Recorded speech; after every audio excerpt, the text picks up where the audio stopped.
దానియేలు సింహాల గృహలోకి వెళ్ళక ముందు దేవుని ఎదుట మోకాలు వేశాడు. ఆ తర్వాత దానియేలు ఎదుట సింహాలు మోకాలు వేశాయి.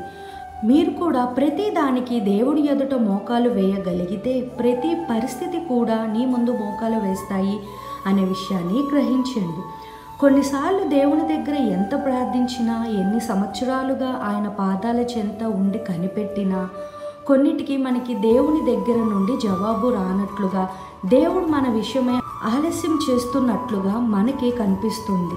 దానికి కారణం దేవుడు మనల్ని మర్చిపోయాడు అని కాదు, కానీ ఆయన మనం అడిగిన దానికంటే గొప్పది సిద్ధపరుస్తున్నాడు అని, గొప్ప కార్యాలు మన కొరకే తలబెట్టుపోతున్నాడు అని. కాబట్టి దానియేలు వలె సమస్యకు ముందే మోకాలు వేసి ప్రార్థించండి, ప్రార్థనలో కనిపెట్టండి.